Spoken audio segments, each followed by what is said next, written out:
చూస్ country delight, live better. ఇప్పుడే country delight app ని download చేసుకోండి.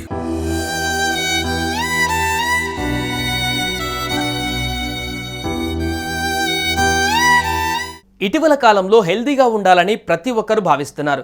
వైద్యుల సలహా మేరకు శరీరానికి సరిపోయే డైట్ కూడా ఫాలో అవుతూ ఉన్నారు. ఇంకొందరైతే కండలు తిరిగిన దేహంతో కనిపించాలనే కోరికతో ఏదో చేయబోయి ఆఖరికి ప్రాణాల మీదకు తెచ్చుకుంటున్నారు. అచ్చం ఇలాగే చేయబోయిన ఓ రష్యన్ బాడీ బిల్డర్ చివరికి ప్రాణాలు కోల్పోయాడు.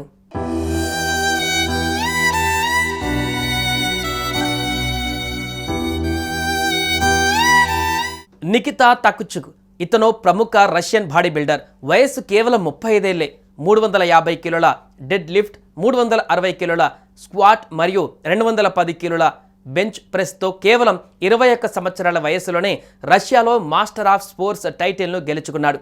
ఇవి చాలదా అతడి సత్తా ఏంటనేది తెలుసుకోవడానికి? ఇకపోతే అతడిది చిన్న వయసే కావడంతో భవిష్యత్తులో మరిన్ని పోటీలలో పాల్గొనాలని భావించాడు. అందుకోసం రాత్రి పగలు నిరంతరం శ్రమించాడు. బలమైన దేహాన్ని తీర్చిదిద్దుకునేందుకు గంటల తరబడి జిమ్లోనే ఉండేవాడు. అయితే ఈ మధ్య కాలంలో ఈ స్టార్ బాడీ బిల్డర్ కాస్త తప్పుడు నిర్ణయం తీసుకున్నాడు. బాడీ గ్రోత్ కోసం సింథోల్ ఇంజెక్షన్ల వైపు మొగ్గు చూపాడు. ఇందుకోసం ఫార్మాస్యూటికల్ కంపెనీతో ఒప్పందం కూడా కుదుర్చుకున్నాడు.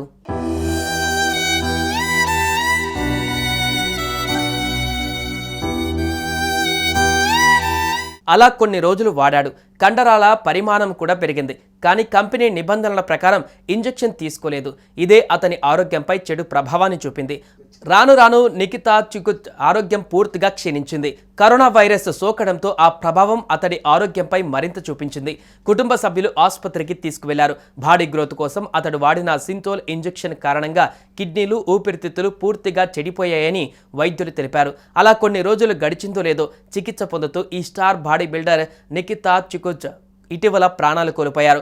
నికితా చుచుక్ మృతితో ఇప్పుడు అంతా షాక్లో మునిగిపోయారు. కేవలం 35 వయసులోనే ఇలా మరణించడం చాలా బాధాకరమని అంటున్నారు. ఈ ఘటనతో అంతా కళ్ళు తెరవాలి. ముఖ్యంగా బాడీ గ్రోత్ కోసం బయట దొరికే ఏది పడితే ఆ ఇంజెక్షన్లు వాడి ఇలా ప్రాణాల మీదకు తెచ్చుకోవద్దంటూ వైద్య నిపుణులు సూచిస్తున్నారు.